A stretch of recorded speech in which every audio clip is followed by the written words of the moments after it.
En 1921, en medio de la guerra que sostenía el gobierno mexicano con grupos de católicos, un hombre colocó un sospechoso ramo de flores en la Basílica de Guadalupe, justo al pie del altar.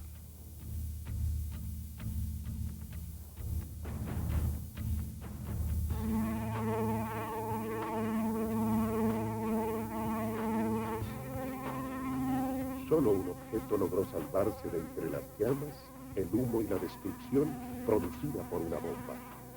El lienzo con la imagen de la Virgen de Guadalupe.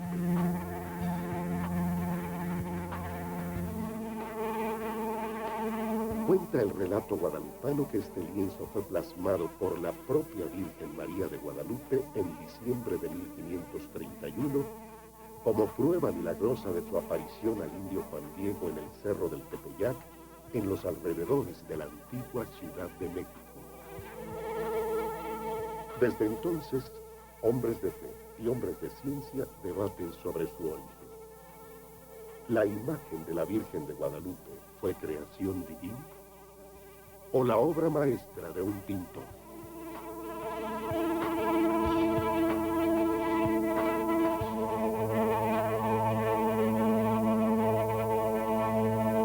Para millones de católicos, la imagen de la Virgen de Guadalupe es la materialización de un milagro y objeto de veneración.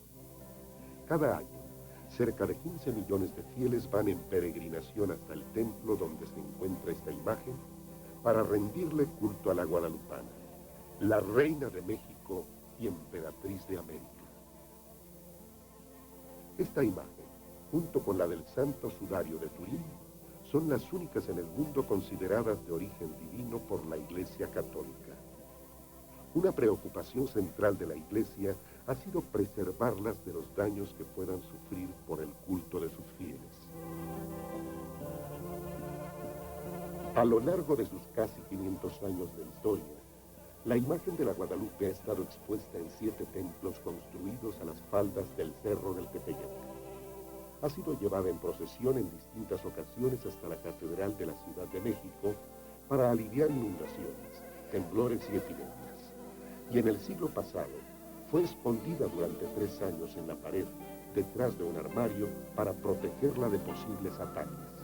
El 12 de octubre de 1976, la imagen fue trasladada en solemne procesión desde la antigua basílica en la que estuvo resguardada durante más de 250 años, a la basílica actual en las faldas del Cerro del Tepeyac.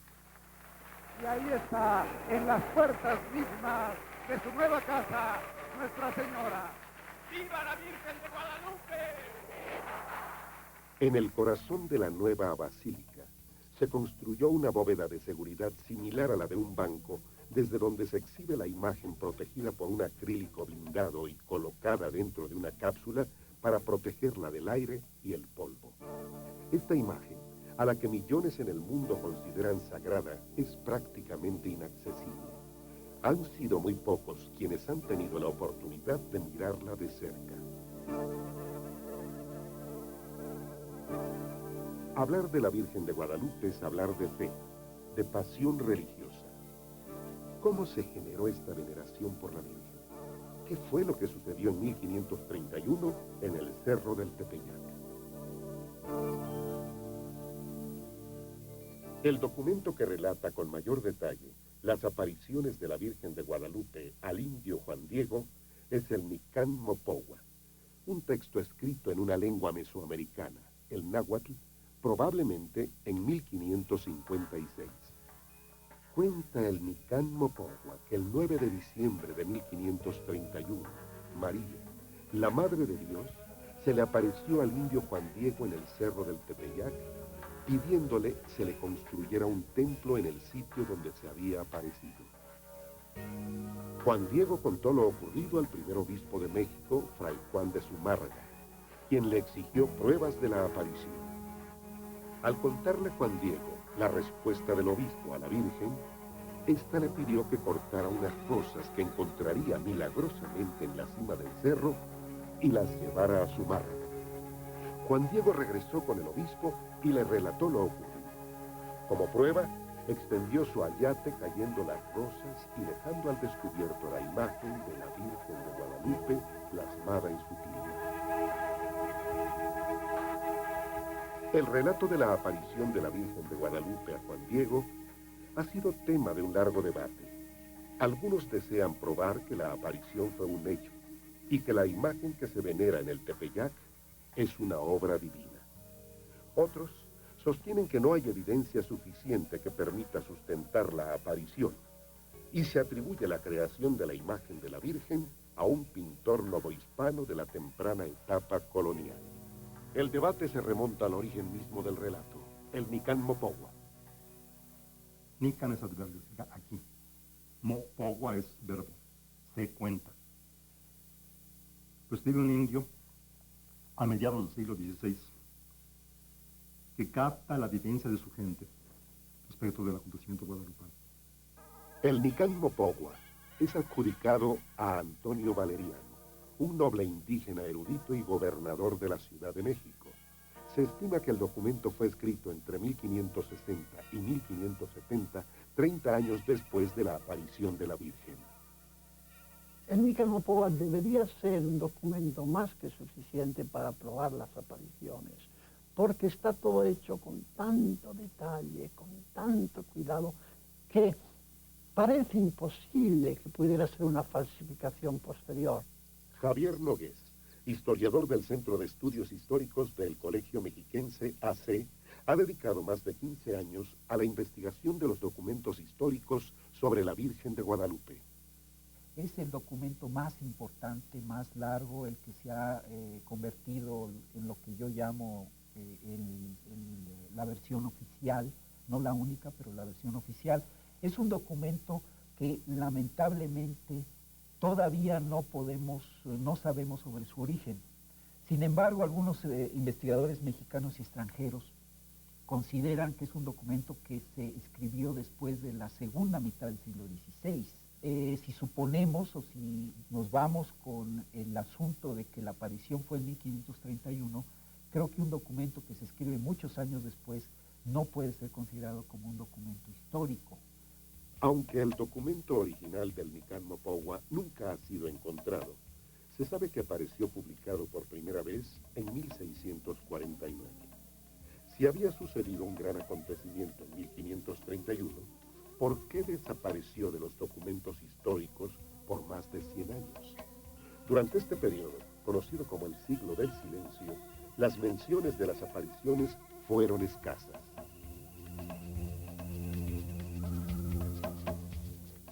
Ahora, el silencio no es más que silencio español, no es silencio indio. Pero la gente que lo califica así tiene cierta mentalidad racista, porque no hablan los misioneros, que querían haber hablado. Hablan los indios, ¿quién es caso a esos? Otro elemento que contribuye a ahondar las dudas sobre el siglo del silencio es la inexistencia de testimonio alguno por parte del obispo Zumárraga, testigo principal del milagro. Nosotros pensaríamos, por ejemplo, que Zumárraga, el primer obispo y arzobispo, hubiera dejado por lo menos una oración, una frase, una pequeña anuncio, un documento por mínimo que fuera, puesto que él es uno de los principales personajes que aparecen en Nican Mopogua. Sin embargo, no tenemos absolutamente ninguna noticia de Fray Juan de Zumárraga en torno a las apariciones. Bueno, no tenemos todo lo que menciona, lo que escribió Zumárraga. Y consta por dos ejemplos, dos casos, que sí escribió algo. A fines del siglo XVII, un padre ve a un obispo de García Guerra que está leyendo las crónicas de Zumárraga. En el 18, otro padre en Vitoria, España, el País Vasco, declara que tuvo en sus manos una crónica de Zumárraga de las apariciones. Ambas se perdieron. En 1995, mientras el sacerdote jesuita Javier Escalada recababa información y documentos para formar una enciclopedia guadalupana, un descubrimiento inesperado parecía poner en entredicho el siglo del silencio. Y de pronto encontramos algo que no podíamos dar crédito a nuestros ojos. Un documento pequeño, piel de animal, posiblemente venado, en donde constaba todo lo de las apariciones con una precisión. La aparición de este documento causó gran júbilo en aquellos que tuvimos el privilegio de estar cerca de él, porque parecía ser la piedra de toque con respecto a la gran discusión que emana entre antiaparicionistas y aparicionistas, que como usted sabe se centra en la ausencia de documentos en el siglo XVI. El documento, bautizado como el Códice 1548 o Códice Escalada, fue llevado al Instituto de Física de la Universidad Nacional Autónoma de México para someterlo a estudios que probaran su autenticidad.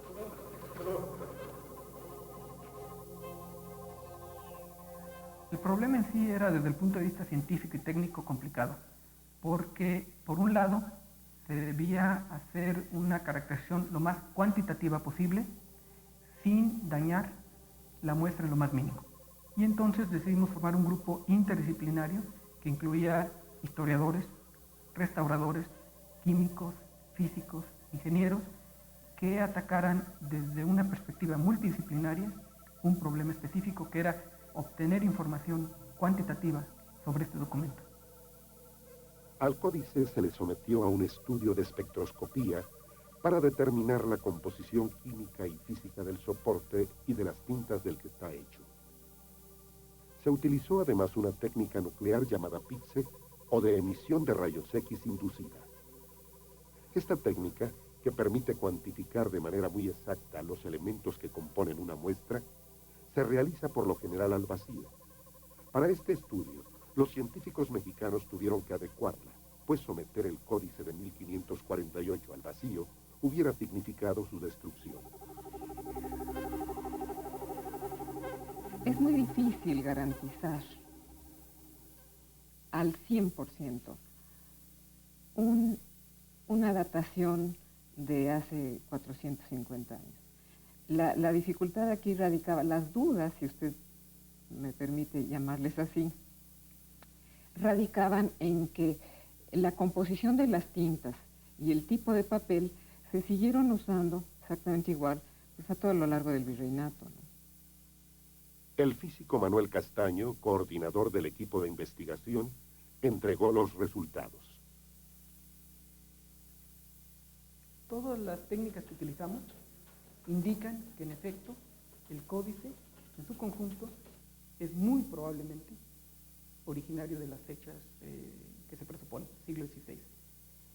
El único punto, si no de duda, pero sí de discusión interesante, es el hecho de que tanto la firma de Fray Bernardino de Sahagún como la fecha en sí son diferentes al resto del documento. Fray Bernardino de Sahagún, uno de los grandes franciscanos del siglo XVI, llegó a México inmediatamente después de la conquista española.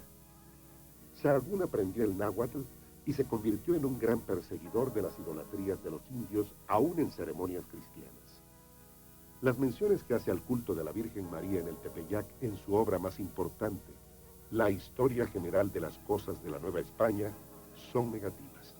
De ahí que la presencia de su firma en el Códice de 1548 arrojara varias dudas sobre su validez.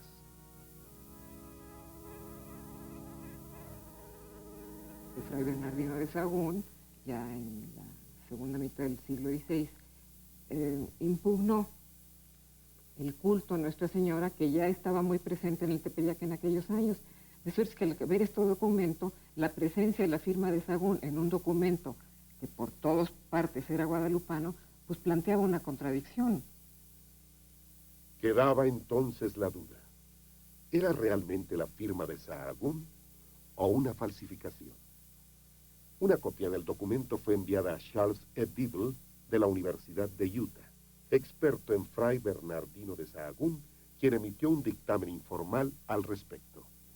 Y él decía que en su opinión la firma que mostrábamos en esa pieza sí podría ser del padre Sahagún. Para algunos, el Códice de 1548 dio fin al llamado siglo del silencio y las dudas alrededor de la documentación histórica. Este es un documento que con mucha fuerza corrobora la verdad de las apariciones, porque es un documento elaborado en 1548, es decir, apenas 17 años después de las apariciones.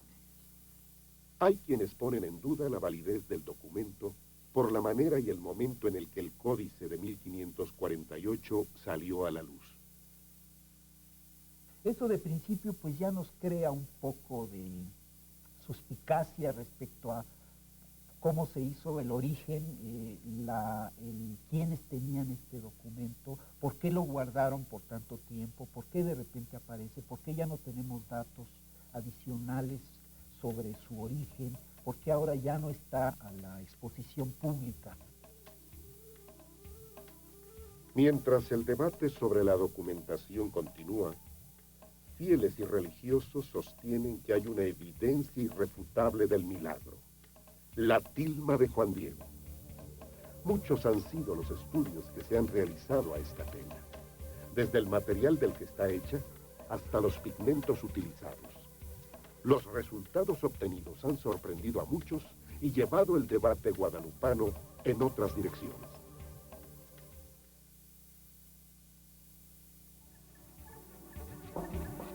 Desde el siglo XVII, la imagen de la Virgen de Guadalupe ha sido sometida a numerosos estudios por pintores, restauradores y científicos. A raíz de la solicitud del Arzobispado de México para que se aprobara una liturgia propia a la Guadalupe, los días 12 de diciembre, se inició en 1666 y después en 1723 una serie de estudios a la imagen de la Virgen de Guadalupe. La sede apostólica en Roma solicitó se demostrara que la imagen de la Virgen era una imagen sobrenatural. En ambas ocasiones, la Iglesia mexicana llamó a científicos y pintores para dictaminar al respecto. Los expertos quedaron sorprendidos por lo que vieron. Los pintores empezaron a decir que no conocían ninguna otra pintura que tuviera las características de esta, que en un lienzo sin preparación ninguna, tan rudo como un costal, sin ninguna cohesión, se pudiera pintar. Según el relato guadalupano, la imagen de la Virgen de Guadalupe quedó plasmada en el ayate de Juan Diego. El ayate o tilma es una especie de capa usada por los indígenas para cubrirse o cargar cosas. Se fabrica de la fibra que se extrae del maguey, una variedad de agave abundante en México que se caracteriza por la dureza y resistencia de sus fibras. La técnica de fabricación de los ayates es hoy igual a la de hace 500 años. La textura y el material del cual está elaborada la tela que se encuentra hoy en día en la basílica han sido también motivo de controversia.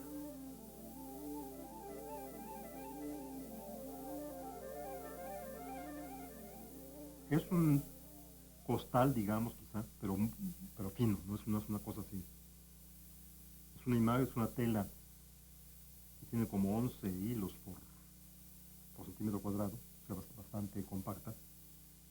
Se ve sólida, gastada en algunas partes. Una tela mala para una pintura de plano. En 1981, el restaurador José Sol fue encomendado por el entonces abad de la Basílica de Guadalupe con una delicada tarea: cambiar el sistema de soporte del lienzo de la Virgen.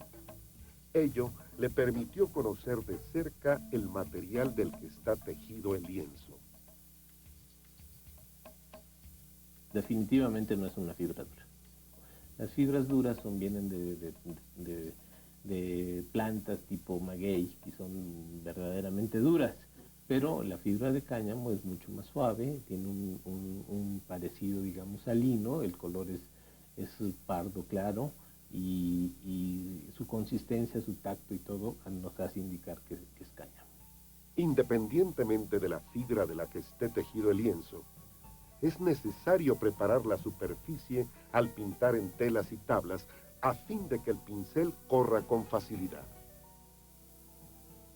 En esa época lo más usual era el carbonato básico de plomo, conocido como blanco de plata, con un adhesivo a base de colas, a los que en algunas ocasiones se les podía agregar aceite de linaza si se pensaba pintar al óleo. Sin embargo, en las investigaciones de 1723, al igual que en las de 1666, los pintores más destacados de la colonia se inclinaron por la hipótesis del Milano. Cuando Miguel Cabrera hizo el estudio de la imagen de la Virgen, confirmó que la tela no tenía preparación previa. Miguel Cabrera, el gran pintor mexicano, el que más ha copiado a la Virgen de Guadalupe, la tuvo en sus manos. Y dice, por ejemplo, que la Virgen no se pintó, sino que tiñó los hilos. Especialistas en restauración y pintura virreinal, como Alejandro Rojas y Rosa Díez, quienes analizaron el ayate directamente hace solo algunos años, opinan lo contrario. Lo que encontramos es que sí tiene una base de preparación y la pintura forma una capa bastante gruesa. Pensando en que fue una aparición y que estaba el ayate de Juan Diego y que al ver a la Virgen se le estampó en su ayate, entonces nosotros tendríamos que ver el tejido de la tela sin que estuviera cubierto por la pintura. Y estaríamos viendo ahí el tejido. Y aquí no estamos viendo el tejido, se está viendo la pincelada sobre el tejido. En el siglo XVIII, los estudiosos agregarían una nueva cuestión, como una tela que llevaba 200 años expuesta sin vidrio al clima salitroso del Valle de México, a las manos, a las velas y los sahumerios de los feligreses, hecha de hilo de maguey, había sobrevivido durante tantos años. ¿Sería su durabilidad señal de su esencia divina?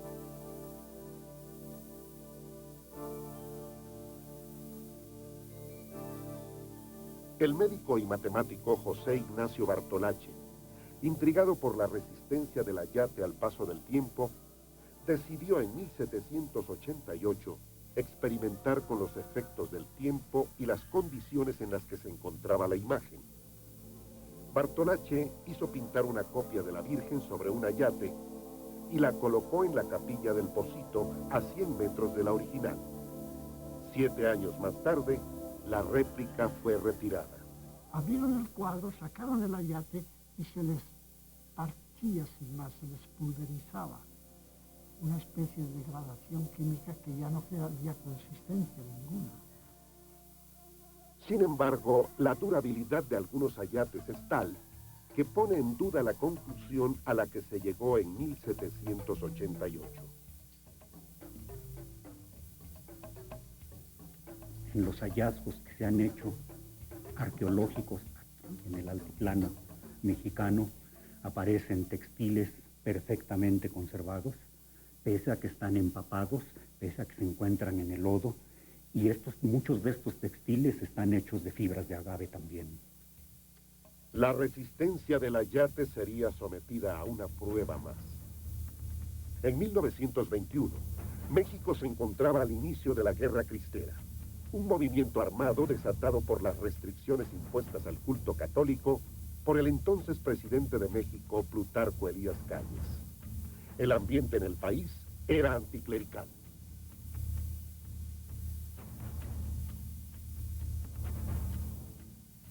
En 1921 mandaron un obrero con un ramo hermosísimo para que se pusiera a los pies de la imagen de la Virgen.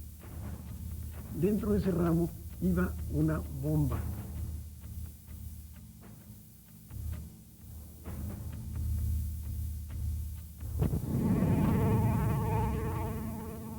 No rompió siquiera el vidrio del alfado a la Virgen.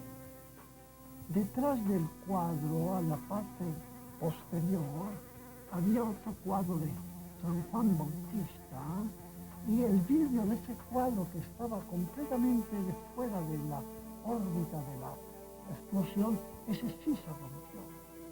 Se cayeron los candelabros, se dobló el Cristo de metal, Cristo grande, fuerte, y se creó una gran confusión.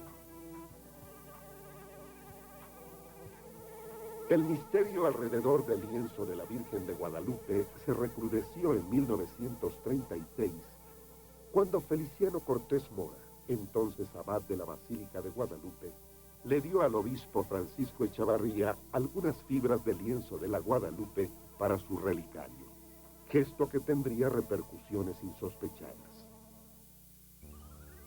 El padre Echavarría le hizo llegar 2 fibras, una roja y una amarilla, a un químico alemán, Richard Kuhn, con la solicitud de que analizara y dictaminara sobre los pigmentos presentes en las fibras.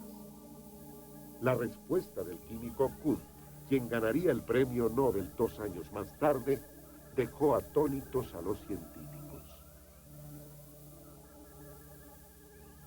Y contestó, estos dos colores no son de origen animal, ni vegetal, ni mineral. Punto. Hoy, tras los avances en la fabricación de instrumental científico, se ha puesto en duda la validez de las investigaciones realizadas hace más de 60 años. Posiblemente haya sido un pigmento difícil, digamos, de poder evaluar con un microscopio, como pueden haber sido los colorantes estos prehispánicos, ¿no?, que se usaron todavía durante la colonia durante mucho tiempo. Y no es fácil verlos al microscopio óptico. Se necesitaría un microscopio electrónico y se necesitarían definitivamente otro tipo de pruebas, tanto espectrofotométricas como de química analítica, para ver exactamente qué tipo de colorante o qué tinta es la que había en las fibras. Sin embargo, las conclusiones del doctor Kuhn sembraron la semilla de la duda. ¿Cómo es posible que 2 hilos que a simple vista se ve que son de color rojo y amarillo no mostraran ningún pigmento conocido? En 1979, 2 investigadores norteamericanos buscaron dar respuesta a esta interrogante. Los resultados que obtuvieron conmocionaron a científicos y hombres de fe.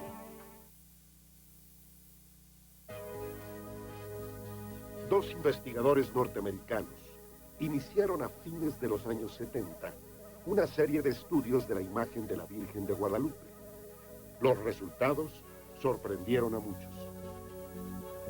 En 1978, Jody Brown Smith, de Pensacola College, en Florida, se hizo a sí mismo una pregunta que tendría un desenlace insospechado. Is there anything else like the Shroud of Turin anywhere else in the world?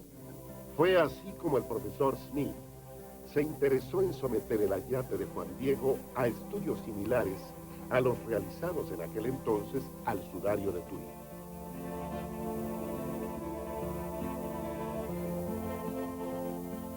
Smith decidió ir a México en busca de la autorización para ello.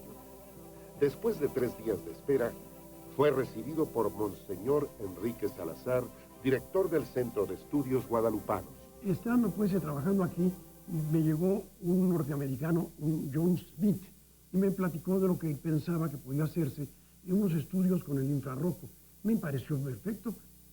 La fotografía infrarroja es una técnica común, utilizada por los restauradores de arte como instrumento de análisis y evaluación de diferentes aspectos de una obra.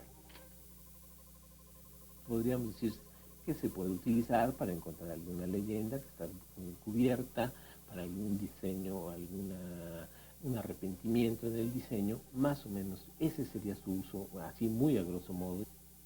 El entonces abad de la basílica, Guillermo Schulenburg, no tuvo reparo alguno en que se fotografiara el ayate con película infrarroja, pero el estudio debía posponerse hasta concluir la visita del Papa Juan Pablo II a México en 1979.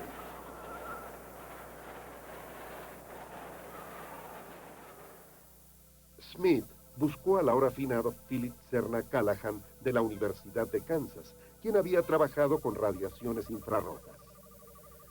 Callahan aceptó la invitación de Smith para realizar el estudio conjuntamente, y en mayo de 1979 se presentaron en la nueva Basílica de Guadalupe. Los investigadores tenían 3 inquietudes. ¿Existía un boceto debajo de la imagen? ¿Los colores permanecían sin degradación alguna? ¿Tenía el lienzo preparación previa?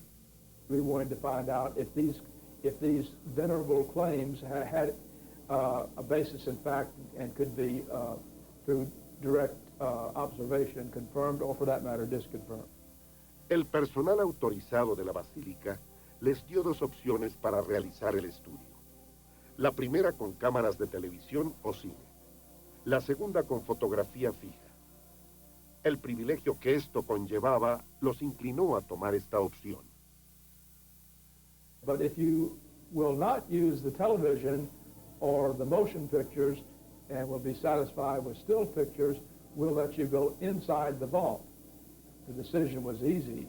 Had I not known that that safe had probably never been opened before, other than during the installation, that no one had been permitted to view the picture, quotes unquotes, with the glass off since the 1940s or 50s, had I not, I would still have instantly said, well, we want to go inside, and that was what we were able to do.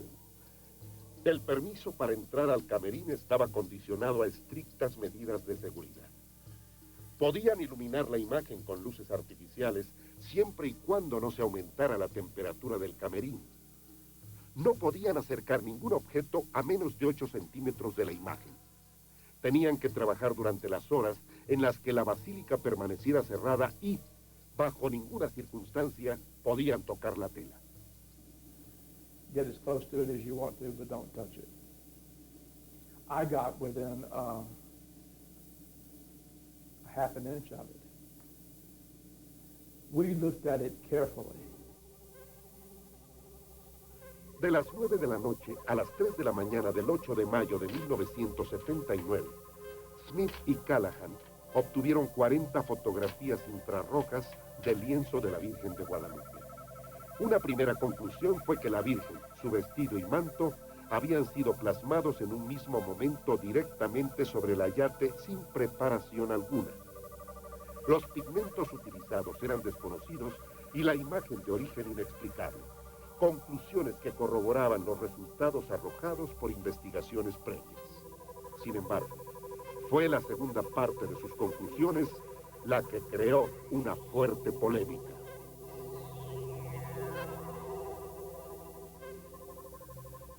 I believe that Callahan was inclined to the belief that there were additions. Estas añadiduras las dividían en dos etapas.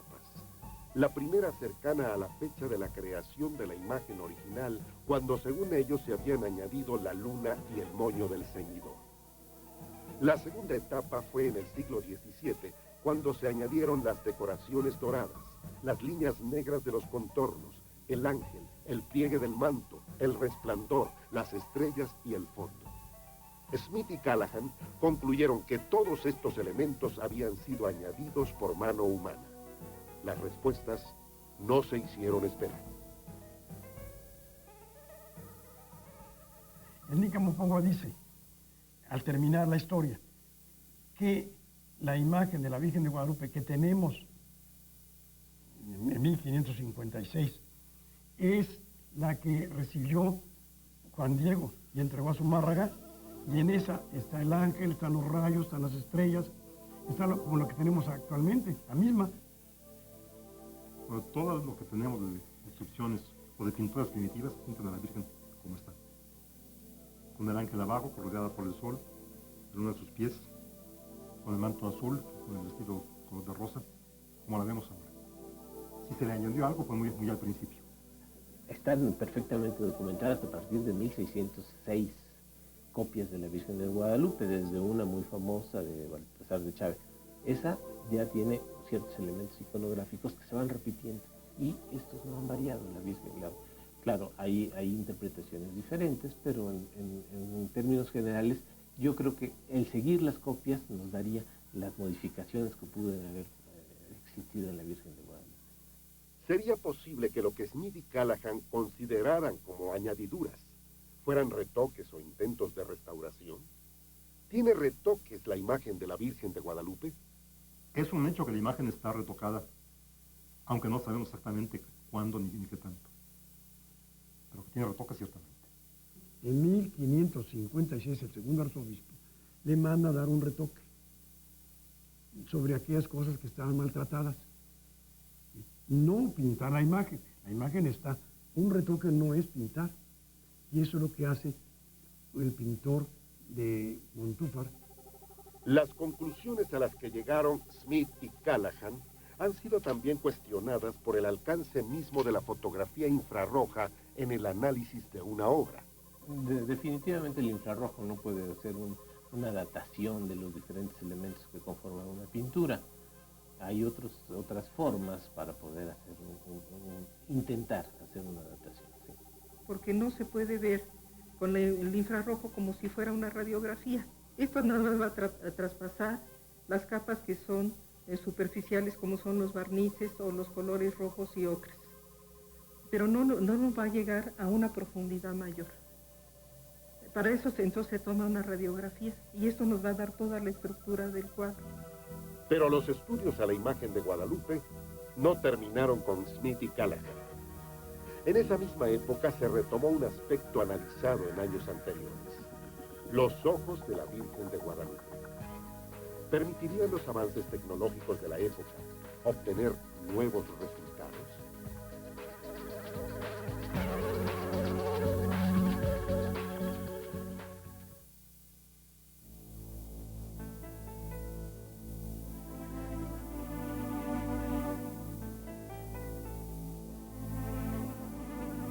Los ojos de la Virgen de Guadalupe han sido estudiados por diferentes investigadores.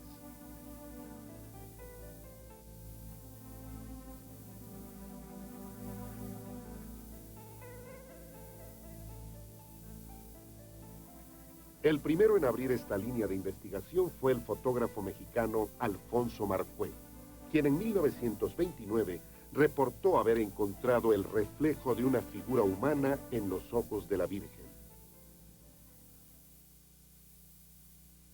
20 años más tarde, el dibujante José Carlos Salinas, al hacer una copia de la cara de la Virgen, se detuvo a analizar los ojos con una lupa. Confirmó lo descrito por Marcué. En los ojos se reflejaba un busto humano. Una innovadora aplicación del procesamiento digital de imágenes llevó a resultados asombrosos.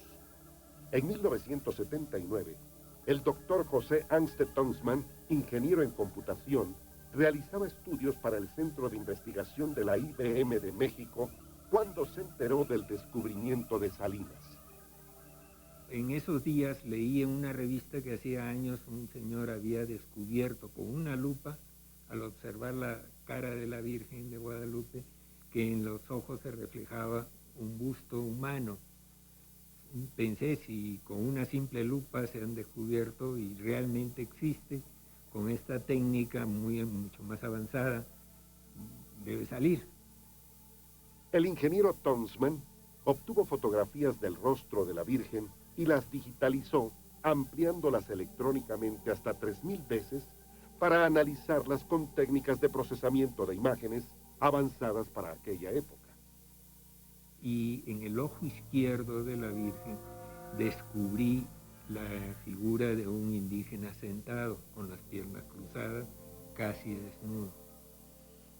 En ese momento pensé que sería el que había descubierto el señor Salinas, pero ya posteriormente me di cuenta que no, que era otro personaje.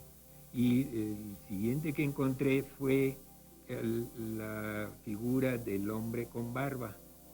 Salté al ojo derecho y ahí encontré al hombre con barba, que se creía que era Juan Diego. Yo ya estoy convencido que es un español.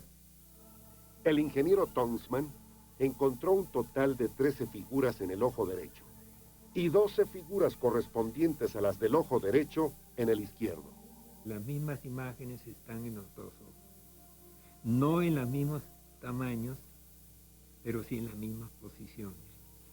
Desde el punto de vista de la fe, yo creo que esto es una comprobación de que hay un hecho sobrenatural. ¿Se podría agregar este descubrimiento a las pruebas de la confección divina de la imagen y evidencia irrefutable del milagro? Hay varias cosas que tiene que trabajar más Tonsman para que pueda tener aceptación entre los científicos. Él ve varias personas, varias escenas, de tiempos distintos que perseveraron todos en la Virgen. Habría que demostrar eso. Segundo, él ve sombras borrosas que luego interpreta como personajes. Todavía le falta mucho a esa investigación para poder decir que es auténtica y la podemos aceptar. Pero los estudios de los ojos de la Virgen no habían terminado. Tras 8 años de espera, el doctor Jorge Escalante, oftalmólogo, logró la autorización para hacer un estudio del ayate original como parte de un reportaje para la televisión mexicana. Así, en 1991, se abría una vez más la cámara de seguridad que resguarda la imagen de la Virgen para dar paso al doctor Escalante y su equipo de investigadores y profesionales de la televisión. El doctor Escalante llevó instrumental oftálmico avanzado, así como lentes de alta definición, cámaras fotográficas y películas de alta sensibilidad para fotografiar los ojos de la Virgen. Cuando siento la sorpresa de ver a una figura humana en la córnea, una figura humana de un hombre barbado,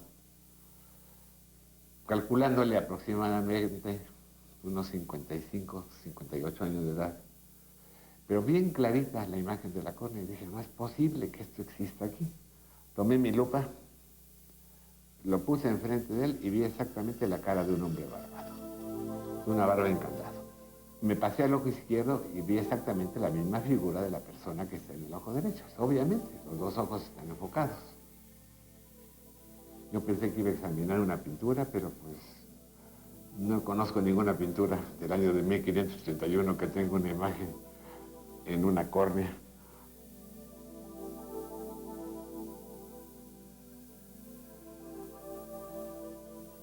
No está en nuestras manos poderlo explicar. Esos reflejos de los ojos, las figuras que aparecen ahí, son cosas muy interesantes. Llaman mucho la atención, pero son secundarios para nosotros. El final del debate alrededor de la imagen de la Virgen de Guadalupe no parece cercano. Hay quienes consideran que el fenómeno guadalupano no requiere de más investigaciones para validarlo. Por el contrario, hay quienes opinan que es importante realizar estudios científicos a lienzo, pues con ello se pondría fin a la polémica.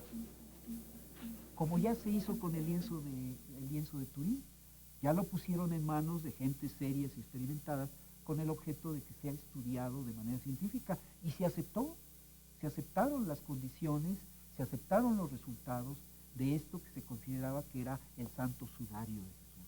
Sin embargo, yo creo que todavía no estamos en ese momento histórico de abrir totalmente a la investigación científica seria. Pues lo que se podría determinar es la composición y la edad de cada uno de los componentes. Lo único que podemos decir es que está compuesto de tales componentes y que tienen tal edad, y que probablemente sufrieron este tipo de modificaciones en una forma deductiva por el tiempo que ha pasado, por la oxidación, por la decoloración a través de la radiación ultravioleta, etc. Una investigación multidisciplinaria, porque tendrían que intervenir los biólogos para identificar las fibras textiles, el químico para identificar los pigmentos, hacer la investigación también de los barnices, de los aglutinantes, y todo esto nos iría dando diferentes respuestas que ya sumadas todas realmente nos daría un conocimiento científico de la pintura. Pruebas científicas de tipo análisis químicos y demás son buenas, por supuesto. Quizá en algún momento se hagan. Pero para la Iglesia Católica no son necesarias en este caso. Pero para una devoción sólida, buena, que ha demostrado con creces ser útil para la Iglesia y para el pueblo, para todo el mundo, no importaría que fuera más o menos legendaria. El guadalupanismo es tan grande que de ninguna manera se va a modificar por el análisis científico o por la lectura científica de los hechos. Ajenos al debate en torno a la imagen de la Virgen, millones de fieles acuden al templo del Tepeyac a refrendar su fe. Campesinos y obreros, ricos y pobres de todo el continente americano, siguen acercándose al santuario de la Virgen de Guadalupe con la misma devoción que hace 500 años. Considero que el verdadero milagro de esta imagen no es que si fue pintada o fue aparecida, sino el verdadero milagro es que ha unido al pueblo de México alrededor de ella. La Virgen está en el corazón de millones y llegan a la basílica, Padrecito, vine a ver a mi madrecita, pero no quiero estar delante de ella sin primero ponerme a mano con Dios. El verdadero milagro ocurre en el Tepeyac todos los días del año, los 365 días del año. El verdadero milagro está en los 15 millones de gentes que se presentan allí año con año y que va en aumento, ¿no? La imagen de la Virgen de Guadalupe es una imagen que cualquiera, en cualquier condición humana, puede ser cautivado por ella.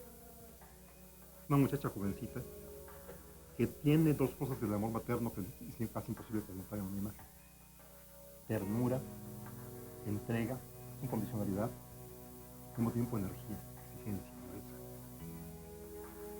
Una madre buena es ambas cosas. Yo creo que el pueblo, a pesar de lo que los historiadores, los aparicionistas o los antiaparicionistas digan, el pueblo va a seguir yendo con fe a Guadalupe. Precisamente por esta circunstancia de este mensaje tan profundo que nos da, que es un mensaje de aliento, un mensaje de ayuda, un mensaje de apoyo.